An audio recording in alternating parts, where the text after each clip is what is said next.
ចាជំរាបសួរពុកម៉ែបងប្អូនទាំងអស់គ្នាចាជំរាបសួរទៅកាន់មិត្តភ័ក្តិទាំងអស់ Rich Friend អស់នៅក្នុង Facebook ចានឹងខ្ញុំលើកឡើងនៅមតិមួយបងប្អូនស្ត្រីយើងគាត់និយាយថាស្ត្រីវិលចង្ក្រានអត់ជុំទេខ្ញុំនៅផ្ទះអត់ណាការងារផ្ទះច្រើនចានេះខ្ញុំពិតជាសរសើរទៅដល់បងជាស្ត្រីទាំងអស់គ្នាចា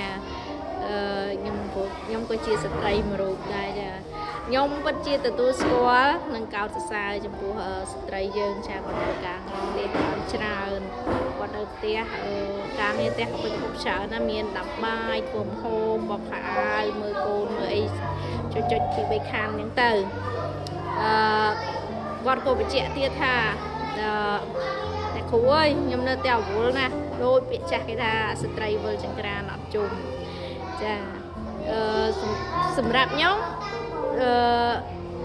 បើសិនជាស្ត្រីវិលចង្ក្រានអត់ជុំវាជារឿងមួយផ្នែកមួយដែលមានការហត់នឿយពីការងារផ្ទះច្រើនតែអ្វីដែលខ្ញុំចង់បកស្រាយពេលនេះគឺយើងវិលចង្ក្រានអត់ជុំវាជារឿងមួយហើយពីការងារផ្ទះច្រើនប៉ុន្តែរឿងដែលវិលចង្ក្រានជុំមួយទៀតគឺស្ត្រីដែលវិលចង្ក្រានជុំមានន័យថាគាត់ធ្វើការងារផ្ទះហើយ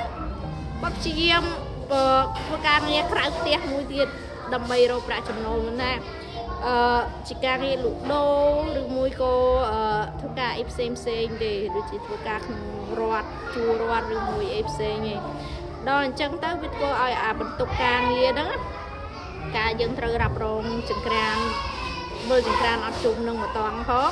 យើងត្រូវរ៉ាប់រងនៅការងាររកប្រាក់ចំណូលមួយទៀតអញ្ចឹងខ្ញុំសូមលើកទឹកចិត្តបងស្ត្រីថាស្ត្រីយើងពិតជាខ្លាំងចាវិលចង្ក្រានអត់ជុំជារឿងមួយតែបងត្រូវតែព្យាយាមវិលចង្ក្រានឲ្យជុំទាំងអស់គ្នាហើយបើសិនជាយើងបានវិលចង្ក្រានអត់ជុំហើយអានឹងយើងនៅមកកលៈទៀតទេយើងមិនទាន់អីទេប៉ុន្តែតែយើងនៅអាចថាដំណាក់កាលទី1តែបងចូលដំណាក់កាលទី2វិលចង្ក្រានជុំហើយបើន័យថាមិនធម្មតាទេចាមិនធម្មតាហ្នឹងបើន័យថាហត់ការងារផ្ទះហើយឧទាហរណ៍តាំងពីព្រឹករហូតដល់នេះខ្ញុំមកហត់ការងារផ្ទះមកត្រូវតែឆ្លៀតទៅរកប្រាក់ចំណូលបន្ថែមទៀតត្រូវទៅលក់ដូរត្រូវទៅធ្វើនេះធ្វើនោះចេញមកពីលក់ដូរហើយពួកត្រូវឆ្លៀតធ្វើការងារផ្ទះទៀតចាហ្នឹងមិនវិលចង្ក្រានជុំតែម្ដងចាវិលជុំដូចនេះខ្ញុំអញ្ចឹងនេះខ្ញុំវិលជុំចាមិនមែនជាស្ត្រីវិលចង្ក្រានមិនជុំទេនេះខ្ញុំជាស្ត្រីដែលវិលចង្ក្រានជុំចា